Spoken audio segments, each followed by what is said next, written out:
চলে যাচ্ছি আমাদের প্রথম ঘটনায়। গল্পটি পড়ে শোনানোর অনুরোধ রইল। প্রিয় রাসেল ভাই, আসসালামু আলাইকুম। আমি জানি আপনি সব সময় ভালোর দলে থাকেন, তাই আর জিজ্ঞেস করলাম না আপনি কেমন আছেন। আমি সৈকত।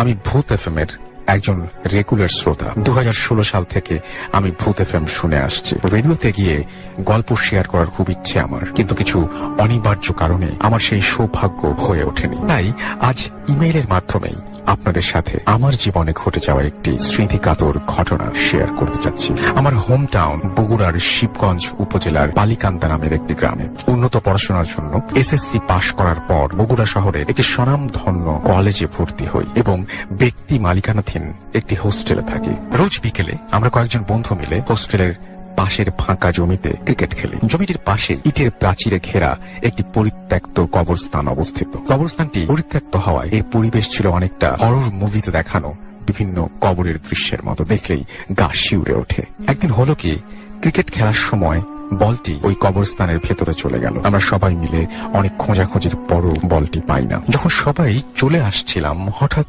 আমি বলটি একটি আধা ভাঙা কবরের উপরে দেখতে পাই। আমি 7-5 না ভেবে সুবিধা মতো কবরের একটু কাছে গিয়ে বলটি তুলে আনার চেষ্টা করি। এমন সময় কবরের নড়বড়ে বাঁশ ভেঙে আমি কবরের মধ্যে পড়ে যাই। সব বন্ধুরা মিলে আমাকে ধরে ওপরে তুলে আনে। তখন প্রায় মাগরিবের আজান দেওয়া শুরু হয়ে গেছে। আমি একটু ভয় পাই, তবে ঘটনাটিকে স্বাভাবিকভাবে নেওয়ার চেষ্টা করি। হোস্টেলে এসে নিত্যদিনের মতো কাজকর্ম, পড়াশোনা শুরু করি, ডিনার করি, আড্ডা দেই, ফেসবুকিং করি, ইত্যাদি ইত্যাদি। রাত প্রায় 1টা বেজে যায় এবং এরপর আমি ঘুমিয়ে পড়ি। এর মধ্যে সন্ধ্যার ঘটনাটি আমার একবারও মনে হয়। হঠাৎ কুকুর ডাকার শব্দে আমার ঘুম ভেঙে যায়। মনে হচ্ছিল অনেকগুলো কুকুর সেখানে আর্তনাদ করছে। শব্দটা এতই প্রখর ছিল যে মনে হচ্ছিল আমার জানালার পাশে আমাকে উদ্দেশ্য করে এই কুকুরগুলো কাঁদছে। কিন্তু আশ্চর্যের ব্যাপার, আমি কুকুর তাড়ানোর জন্য জানালা খুলতেই সব শব্দ হঠাৎ করেই বন্ধ হয়ে যায়, আর সেখানে কোনো কুকুরই দেখতে পাই না। আমি টর্চ জ্বালিয়ে দেখার চেষ্টা করি, কিন্তু জায়গাটি ছিল একদম ফাঁকা। আমি খুব ভয় পাই এবং জানালা বন্ধ করে রুমের লাইট জ্বালিয়ে ঘুমানোর চেষ্টা করি, কিন্তু কিছুক্ষণ পরে আবারও কুকুরের শব্দ আসতে থাকে। এইবার মনে হচ্ছিল কুকুরগুলো যেন প্রচুর ঝগড়া করছে এবং রুমের দেয়ালে আঘাত করছে। আমি অতিরিক্ত ভয় পাই। একটু সাহস করে আল্লাহর নাম নিয়ে জানালা খোলার পর আমি দেখতে পাই 4টি আগুনের গোলা আমার দিকে ছুটে আসছে। আমি দৌড়ে রুম থেকে বেরিয়ে গিয়ে হোস্টেলের বন্ধুদের ডাক দেই। আমাকে শান্ত করতে তারা বলে আমি হয়তো স্বপ্ন দেখেছি। তারা বলে ওরা হয়তো এমন প্রখর শব্দ শুনতে পায়নি, কিন্তু আমি জোর গলায় বলতে পারি ওইটা স্বপ্ন ছিল না। ধরলাম ওইটা আমার স্বপ্ন বা হ্যালুসিনেশন। কিন্তু এর পরবর্তী সময়ে যা ঘটে সেগুলোকে আপনারা কি বলবেন? এক রাতে যা ঘটলো তার জন্য আমি প্রস্তুত ছিলাম না। ওই রাতে ঠান্ডা কিছুর স্পর্শে হঠাৎ আমার ঘুম ভেঙে যায়। চোখ মেলে দেখি অনেক মোটা আর বড় একটি সাপ আমার বুকের উপর দিয়ে যাচ্ছে। আমি ভয়ে শিউরে উঠি এবং সাপটি আমাকে ক্রস করা মাত্রই আমি দৌড়ে পালিয়ে যাই। পরে মেসের সবাই মিলে অনেক খোঁজার পরেও সাপটির কোনো খোঁজই পাওয়া যায়নি। প্রতিদিন রাতে ভয়ঙ্কর স্বপ্ন দেখতে থাকি এবং সবসময় মনে হয় আমার আশেপাশে কেউ আছে। মাঝে মাঝে আমার দম বন্ধ হয়ে আসে। একদিন রাত প্রায় 10টার মতো বাজে। আমার বন্ধু দাদুর শেষকৃত্য অর্থাৎ জানাজা শেষ করে হোস্টেলে ফিরছিলাম। পথিমধ্যে সেই কবরের স্থানটি চোখে পড়ে। জ্যোৎস্নার আলোয় কবরস্থানটির দিকে চোখ পড়তে আমি লক্ষ্য করি 4টি সাদা কাপড় পরিহিত মানুষ গোল হয়ে বসে কিছু একটা করছে। আমি আগ্রহবশত দেখার চেষ্টা করি। আমি যা দেখি, লোক 4টি মৃতদেহ থেকে মাংস খুবলে খুবলে খাচ্ছে এবং হঠাৎ একটি লোক বাসটির মাথা আমাকে দেখানোর চেষ্টা করে। আমি লক্ষ্য করি মাথাটি আমার ছিল। আমি এই দৃশ্য সহ্য করতে পারিনি এবং সেখানে অজ্ঞান হয়ে পড়ে যাই। হোস্টেলের ছেলেরা আমাকে সেই রাতে উদ্ধার করে। এরপর আমি একজন হুজুরের শরণাপন্ন হই। তিনি বলেন কবরস্থানে থাকা 4টি জিনের আসর পড়েছে আমার ওপরে। উনি আমাকে ওই হোস্টেল ত্যাগ করার পরামর্শ দেন আর সাথে কিছু তাবিজ দেন। এতেও কাজ হয়নি। এতদিন, এই তো দিন 15 আগে একটা ঘটনার কথা। রুমের লাইট অফ করে শুয়েছিলাম মাত্র, তখন হঠাৎ শুনতে পেলাম জানলার ওপাশ থেকে ফিসফিসানি সুরে কেউ আমার নাম ধরে ডাকছে।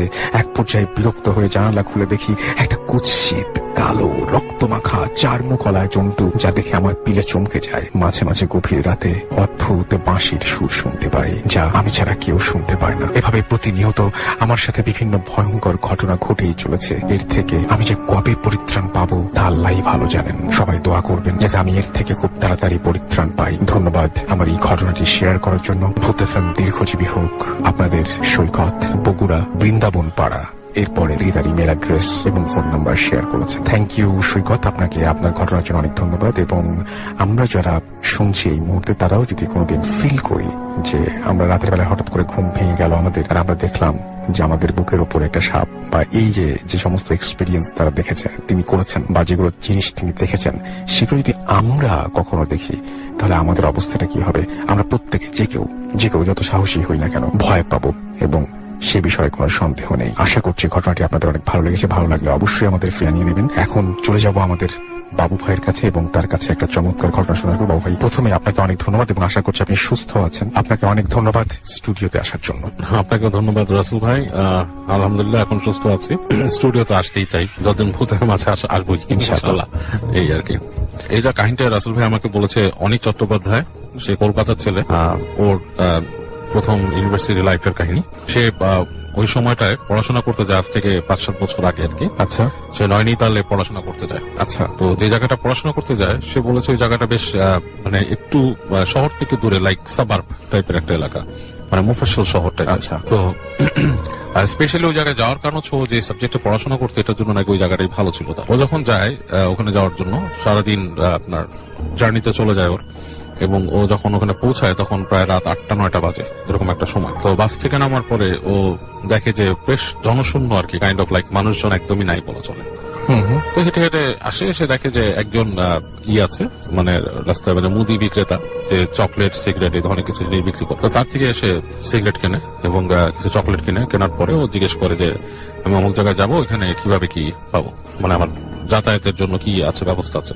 আচ্ছা। তো সে বললো যে এখানে ওরকম ব্যবস্থা তো ওরকম নাই, কিছু পাবা না। এক ধরনের শ্যালো মেশিন টাইপের চালিত আর কি, এটা রিক্সা টাইপের আছে, আর আছে হচ্ছে এক ধরনের টাঙা, এবং সেই টাঙাগুলো তুমি পাবা কিনা এখন শিওর না। আচ্ছা। এটা হচ্ছে যে কারণ দিনের বেলায় এগুলো চলে যায়, সন্ধ্যার পরে পাওয়া যায় না। তো তোমার জন্য ভালো হয়, রাস্তাটা সুবিধার না, তুমি এখানে থেকে যাও, বাস স্ট্যান্ডে কোথাও থেকে যাও, এখানে তো আরো 2-1 মানুষ আছে, ওখানে তো কাউরে পাবা না রাস্তায়। তো অনেক বলতেছে যে এত রাতের বেলা, মানে এমন কোনো রাত হয় নাই, 8-9টা বাজে, এই সময় তোমাদের এলাকাটা এত নিস্তব্ধ কেন হয়ে যায়? তো বলতেছে এটা গ্রামের জায়গা, এন্ড এই মানে আর কি বেশ গ্রাম্য জায়গা, ইটস নট এ সিটি। এবং ওর সাথে কমিউনিকেশন করছে সে ইংলিশে। হ্যাঁ, মানে এটা সিটি না, এখানে তুমি এরকম সুবিধা পাবা না যেরকম যেতে চাও। তুমি যদি টাঙা পাও এটা তোমার জন্য ভাগ্যের ব্যাপার, টাঙা না পেলে তো কিছু করার নেই। অনেক ওখানে দাঁড়িয়ে থাকে, দাঁড়িয়ে কর্নারে একটা জায়গায় সিগারেট খায়, বসে থাকে একটা ইসের পর, বসে চিন্তা করে যে এখন কি করবো। এরকম চিন্তা করতে করতে সে চিন্তা করে যে আমি একটু আশেপাশে হেঁটে দেখি কি অবস্থা। আচ্ছা। এখানে তো বাস স্ট্যান্ডে টাঙা আলা নাও আসতে পারে।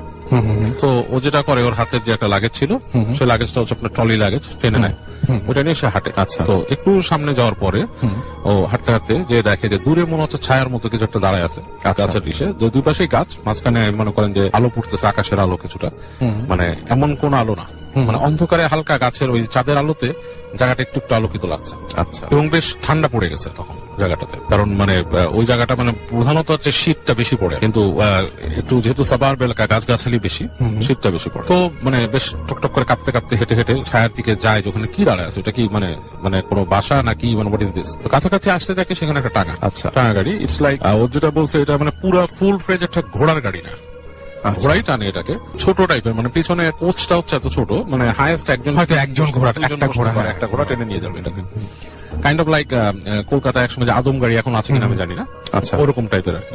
তো ওখানে যে দেখে যে ওরকম একটা গাড়ি আছে এবং তার সাথে ঘোড়াও আছে, কিন্তু মানুষ তো মানে খুব থতমত খেয়ে যায় যে ঘটনাটা কি, মানুষ নাই, টাঙা গাড়ি দাঁড়ায় আছে। তো কিছুক্ষণ বসে থাকে, একটু পরে সে হাতে সিগারেট শেষ হয়েছে, সিগারেটটাকে ফেলে দেয়, ফেলে দিয়ে পা দিয়ে নিভে ফেলে।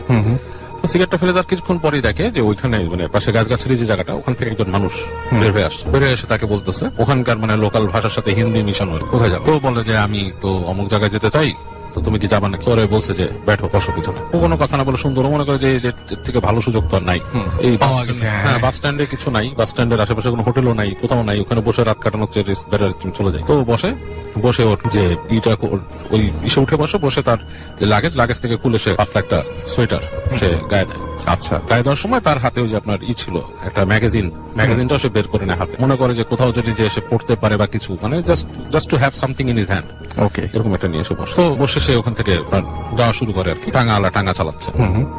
তো বেশ অনেক দূর যাওয়ার পরে ও দেখতেছে যে সামনে যে জায়গাটা, সেই জায়গাটাতে আপনার দুই পাশে গাছ নাই, বেশ প্রান্তরের মতো, মানে বেশ মাঠ টাইপের, এবং মানে চাঁদের আলোটা এমন ভাবে পড়ছে পুরো জায়গাটা ঝকঝক দেখা যাচ্ছে জায়গাটা। তো ও খুব এনজয় করা শুরু করে, হ্যাঁ খুব এনজয় করা শুরু করে। সে মনে করে যে মানে is a very nice thing to do, এই জায়গায় মানে জায়গাটা খুবই সুন্দর একটা জায়গা, তার এই যাওয়াটাই একটা সার্থকতা লাগতেছে। তো এরকমও যায়। তো টাঙ্গালাকে জিজ্ঞেস করে যে এখানকার পরিবেশ কেমন, এই যে মানে কিছু প্রশ্ন করার চেষ্টা করে লোকটা। লোকটা দেখা যাচ্ছে তার কথাবার্তা খুব একটা উত্তর দিচ্ছে না, এড়ায়, এবং ওই রাস্তার ঘোড়ার খুরের শব্দে আর ইসে মানে খুব চাপা পড়ে যাচ্ছে, আর বাতাস চলছে, খুব সময় বাতাস চলছে। তো এই সময় মানে এক সময় চুপি হয়ে যায় যে ব্যাপারটা কি। ওই জায়গাটা যখন পার হয় তখন দেখে যে সে আপনার আবার একটা এরকম তৈরি হচ্ছে রাস্তা, যেখানে দুই পাশে গাছ, এবং এইবারে গাছটা খুব ঘন হয়ে জন্মাইছে, মানে চাঁদের আলো প্রায় ঢুকতেছেই না। জায়গাটা বেশ ঘুরঘুরটি অন্ধকার। ওর বুকের মধ্যে কেমন একটা ছেদ করে উঠে, মনে হয় যে এই অন্ধকারে ঢুকে যাচ্ছে, কেমন জানি লাগে ওর কাছে। ইটস লাইক একটা কেভে, বা আপনার যদি একটা ইসে প্রবেশ করে মানুষ, ধরেন একটা মানে টানেলে প্রবেশ করে, কাইন্ড অফ লাইক গাছের টানেল বলা যায়। তো ওখান থেকে ঢুকে যায় ঘোড়ার গাড়িটা। তো যখন সেখানে ঢুকে তখন না ও অলমোস্ট কিছু দেখতে পায় না রাসেল ভাই। যেটা হয় যে শুধু ঘোড়ার শব্দ শুনতেছে, ঘোড়ার খুরের শব্দ আর অন্ধকার, এবং অন্ধকারটা খুব জেঁকে বসত। এই সময় ও মানে টের পায় ওর পেছনে কেউ, জাস্ট লাইক আমরা যদি রিক্সায় কেউ মানে আমরা পা দিয়ে উঠে কারো ঘাড়ের মধ্যে এরকম সুড়সুড়ি দেই, কাইন্ড অফ লাইক দ্যাট। ওর ঘাড়ের মধ্যে শীতল কোন স্পর্শ, লাইক খুব মানে আইস কোল্ড কোন টাচ ঘাড়ের কাছে, এবং ও খুব চমকে উঠে লাফ দিয়ে উঠে হাত দিয়ে দেখে যে কিছু নেই। এবং তখন মনে হয় যে কেউ দুষ্টমি একটা হাসি দিয়ে পাশে চলে আসছে, এরকম একটাই। তো ও খুব ভয় পেয়ে যায়। ও ভয় পেয়ে ও হাত দিয়ে ওই যে টাঙা চালাচ্ছে তার জামা চেপে ধরে। তো দেখে যে টাঙাওয়ালা বেশ চাপা হাসি দিয়ে, কাইন্ড অফ লাইক মজা পেলে যেরকম আসে, কাইন্ড অফ লাইক দ্যাট, কেউ মজা করে যে কারোর সাথে আসে ওরকম হাসি দিয়ে বসছে যে ব্যাটে রকম চুড়াইল হ্যাঁ, বসে থাকা চুড়াইল। তো ও তো এটার সাথে পরিচিত জিনিসগুলো, যেহেতু সে ভারতের ছেলে এবং সে ভারতের বিভিন্ন অঞ্চলের বিভিন্ন মিথ, চুড়াইল সম্বন্ধে আমি অনেকে হয়তো শুনছে। চুড়াইল ইজ আমাদের বাংলাদেশে আমরা যেটাকে অনেকে শাকচুন্নি বলে, অনেকে পেতনি বলে, সামথিং লাইক দ্যাট, বাট ভারতে ওদের প্রচলিত আছে। অনেকেই চুড়াইল সম্বন্ধে অনেক কিছু আমাকে বিস্তারিত আরো বলছে, আমি নিজেও জানতাম, ওর কাছ থেকে আরো কিছু শোনা। ওরা যেটা আমরা অনেকে ডাকিনি বলি আমাদের এখানে, কাইন্ড অফ লাইক দ্যাট। এরা পথ দিয়ে আপনাকে নিয়ে যাবে, কোথাও চুবিয়ে মারবে, কখনো তারা আপনাকে ডিসগাইজ করে সুন্দর কোনো মেয়ে সেজে আসে, এরকম kind of like that. Actually মানে টু বি ফ্র্যাঙ্ক এগুলো সবই হচ্ছে জিন, সোর্ট অফ জিন। এনিওয়েজ আমি ওর বিশ্বাসেই থাকলাম বা ওর কথাতেই থাকলাম যে ওটা চুড়াইল। ওকে যখন এটা বললো, ও তখন ওর গায়ের লোম সব একসাথে দাঁড়ায় গেল।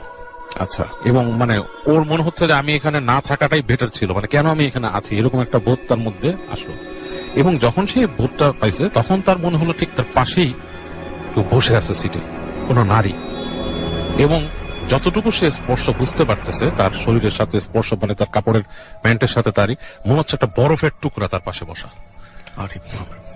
এবং মানে ও বলার মতো না, ইন দ্যাট পয়েন্ট ও যেটা করছে, ওর যে লাগেজ নিয়ে চিন্তা করছে যে আমি ওই গাড়ি থেকে লাফ দিয়ে পড়ে যাবো নিচে। বাট তখন সে মনে করছে এখান থেকে কোনোভাবে সরতে হবে আমাকে, হ্যাঁ এখান থেকে পড়লে তো আমি শেষ।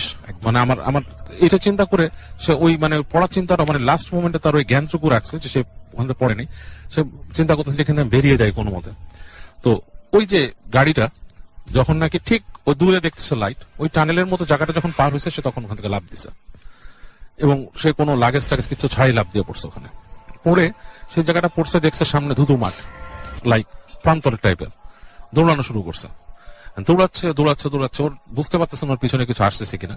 দৌড়াতে অনেক দূর পর্যন্ত গেছে, যে দেখছে যে একটা বাসার মতো, মানে কয়েক সারি বাসা ওখানে আর কি, এরকম মানে একতলা বাসার মতো আছে, সেখানে হয়তো বার্ন টার্ন গোয়াল টোয়াল আছে এরকম কিছু।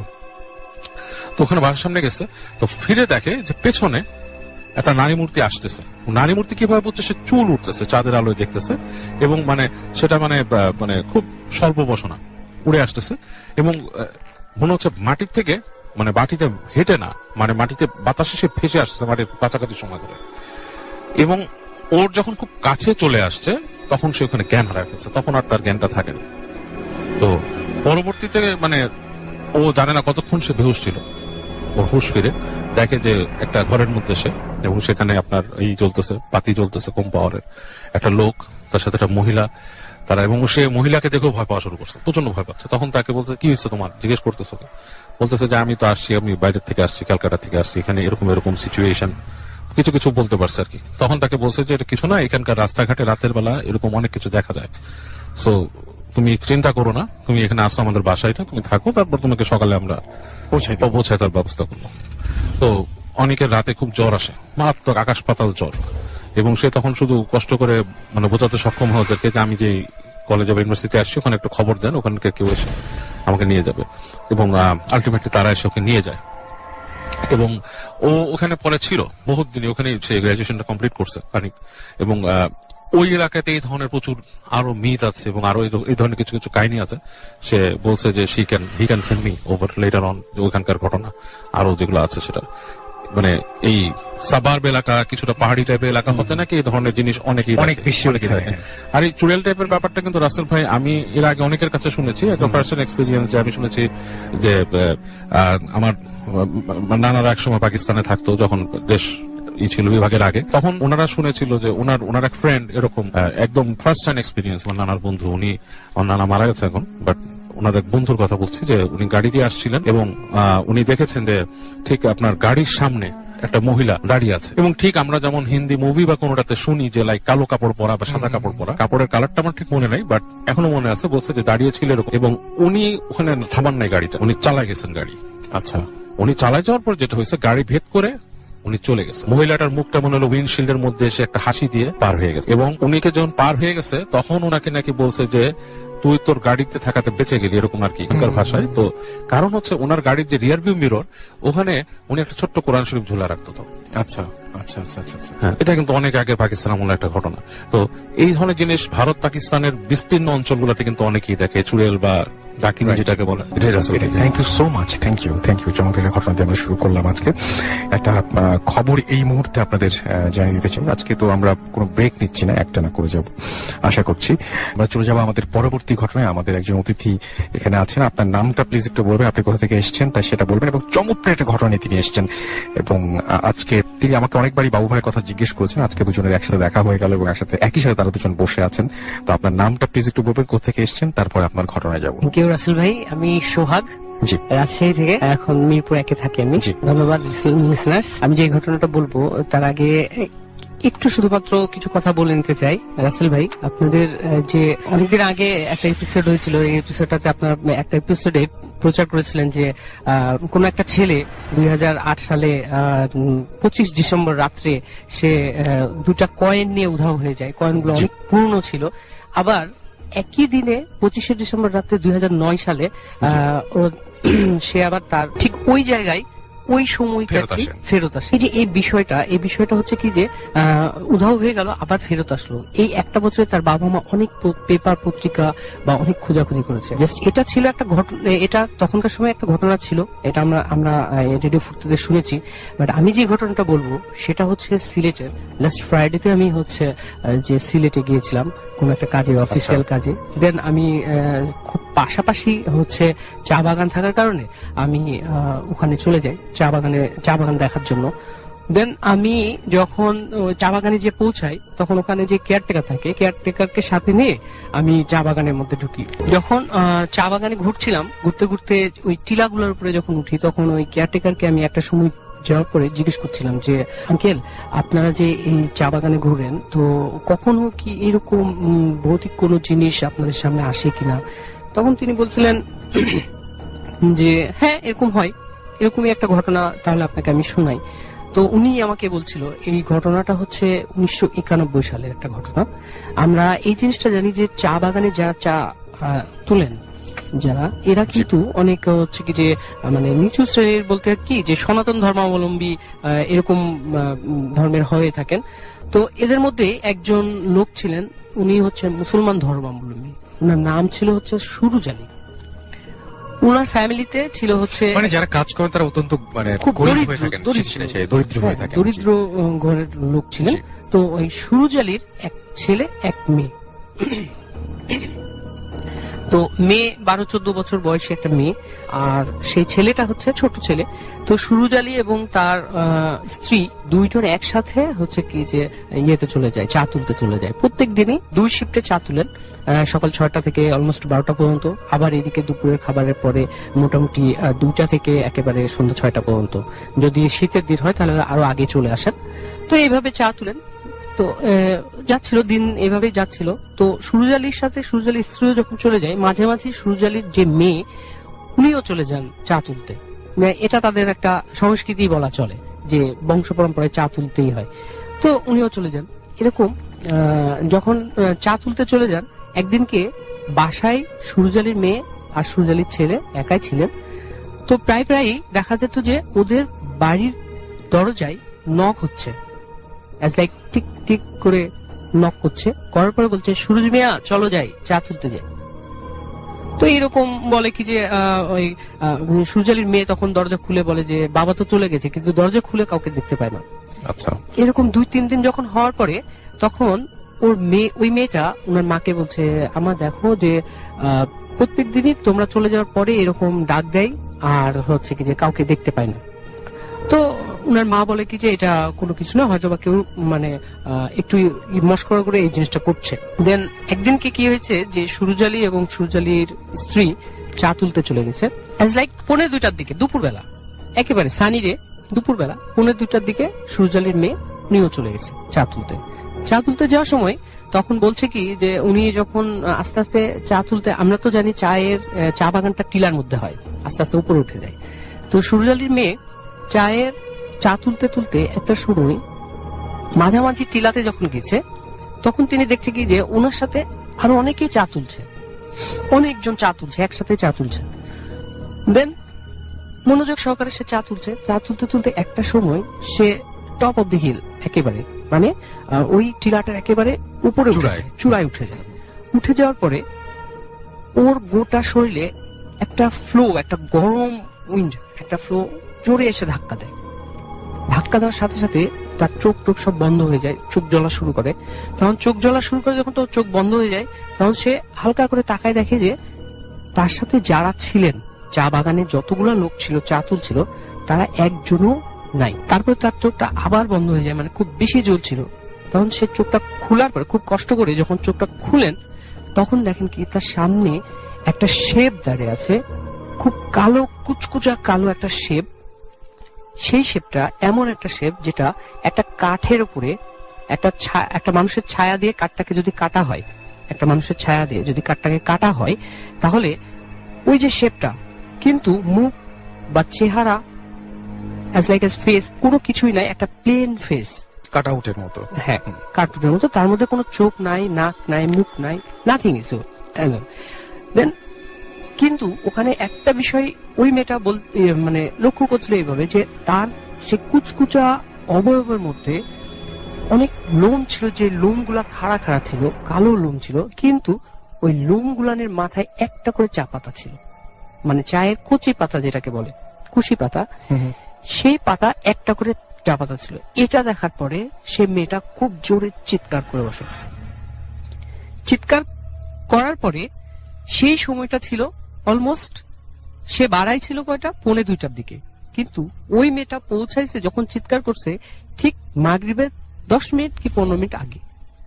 এমন একটা সময়, মানে চা তুলতে তুলতে ওকে এমন একটা সময়ে নিয়ে যাওয়া হয়েছে যে মাগরিবের ঠিক আগ মুহূর্তে চলে গেছে। এখন যখন চিৎকার করেছে তখন ওই হিলের নিচে যারা থাকেন, কেয়ারটেকাররা যারা ছিলেন, তখন এই চিৎকারটা শুনতে পায়। এদিকে লং টাইম হয়ে গেছে, সুরজালির বাড়িতেও খোঁজাখুঁজি শুরু হয়ে গেছে যে আমার মেয়ে কই।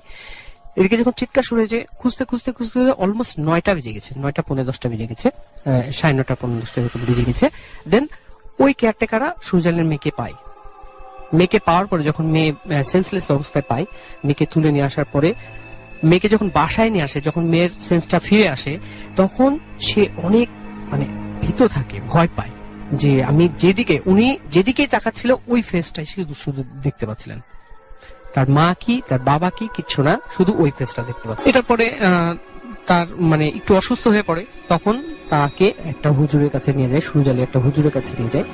হুজুর তখন বলে কি যে আপনার মেয়ে অলমোস্ট দুপুর বেলায় বের হয়েছিল, আর এটা তো আমরা জানি যে দেখা যায় কি যে এমনও অনেক কিছু জায়গা আছে দিনের বেলায়, এমন কিছু কিছু সময় আছে দিনের যে সময়গুলোতে দেখা যায় যে ওরাও একটা জাতি, ওরা অশরীরী বলেন বা যে জিন বলেন, যেটা বলেন না কেন, ওরা হাঁটাচলা করে বা এই জায়গাতে তাদের একটু ডিস্টার্ব হয়েছে, এই জন্য তাকে এই জিনিসটা দেখানো হয়েছে। সো এখন কি হলো, হুজুর তাকে বললো কি যে আমার একটা তাবিজ দিয়ে দিচ্ছে, এই তাবিজটা আপনি রাখেন। তাবিজ দিয়ে দিয়েছে, সবকিছু ঠিক।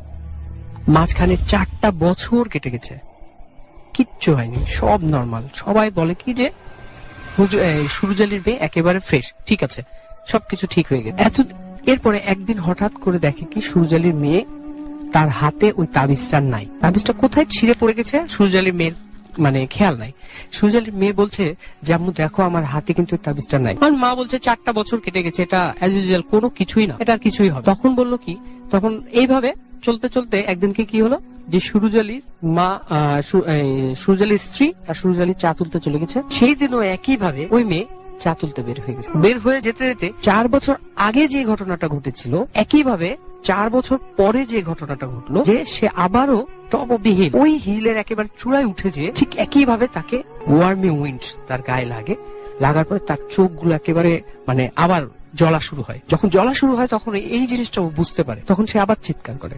চিৎকার করার পরে বলে কি যে আমাকে তোমরা নিয়ে যাও, আমাকে নিচে নিয়ে যাও। তখন যারা চা তুলছিলেন তারা সবাই মিলে তাকে নিয়ে নিচে নামিয়ে নিয়ে আসে। নামানোর পরে নিচে যে রাস্তাগুলো থাকে ওই রাস্তার পরে বসায় তাকে পানি টানি খেতে দেন। পানি টানি খেতে দেওয়ার পরে একেবারে সুরুজ আলীর মেয়ে নরমাল, কোনো সমস্যা নাই। সবাই মনে করল যে হ্যাঁ ঠিক আছে, ভালো হয়ে গেছে, আমরা সবাই চা তুলতে যাই। চা তুলতে যাওয়ার পরে যেটা হলো, সবাই দেখছে যে মেঘ, কালো মেঘ উড়ে আসছে, কিন্তু ওই সময়টা কোনোভাবে মেঘ আসার কথা না, কারণ একটা সানি ডে ছিল। ওই সময়টা হঠাৎ করে কালো এক পশলা মেঘ চলে আসে। সবাই দেখছে মেঘ, কিন্তু সুরুজ আলীর মেয়ে ওই মেঘগুলাকে খেয়াল করছে যে হ্যাঁ আমার সামনে চলে আসছে। আর ওই মেঘগুলানের মধ্যে মেঘের মতো যে কালো ভাবে একটা চলে আসছে, ওইটা সুরুজ আলীর মেয়েকে চারিদিক দিয়ে ঘিরে নিচ্ছে। আর সবগুলাই ছিল ওই মানে যে ফেস গুলা ছিল, যে ফেসটা, যে অবয়বটা সে দেখেছে, এই ফেসের চারিদিক দিয়ে তাকে ঘিরে ফেলছে। ঘিরে ফেলার পরে যখন টোটালটা সুরুজ আলীর মেয়েকে ঘিরে ফেলেছে, ঘিরে ফেলার পরে কিছুক্ষণ পরে ওই ফেস, ওই অবয়ব গুলোর সাথে সাথে সুরুজ আলীর মেয়েও ভ্যানিশ হয়ে যায়। আর সেই সাথে আজও সুরুজ আলী তার মেয়েকে খুঁজে পায়নি, এখনো পর্যন্ত পাওয়া যায়নি। এটাই ছিল ঘটনা ভাইয়া। এটা নিয়ে অনেক খোঁজাখুঁজি হয়েছে, কিন্তু আজ পর্যন্ত সুরুজ আলীর মেয়েকে কত সালে যেন ঘটনাটা এটা ঘটেছিল? 1991। এবং এখন হচ্ছে 2019। এই এতগুলো বছরে তাকে আর খুঁজে পাওয়া যায়নি এবং সে ফিরেও আসেনি। আমি কেন বললাম যে আগের ঘটনাটা যেটা বললাম যে ওই যে ছেলেটাকে নিয়ে গেছে, বাট আবার দিয়ে গেছে, বাট সুরুজ আলীর মেয়েকে নিয়ে গেছে কিন্তু আজ পর্যন্ত আর দিয়ে যায় এবং সবার সামনে সে ভ্যানিশ হয়ে যায়। সবার সামনে থেকে। কারণ ওখানে যারা ছিল তাদেরকে বলা হয়েছে যে তোমরা কি দেখেছো? হ্যাঁ আমরা নামিয়ে নিয়ে আসছি, আপনার মেয়ে চিৎকার করেছে, আমরা সবাই ধরে নামিয়ে নিয়ে আসছি, তাকে পানি টানি খেতে দিচ্ছি। তারপরেই তো এই ঘটনা। থ্যাংক ইউ সো মাচ আপনার ঘটনার জন্য। আপনাকে অনেক ধন্যবাদ। সবাই অনেক অনেক প্রশংসা এবং তারপরে আপনার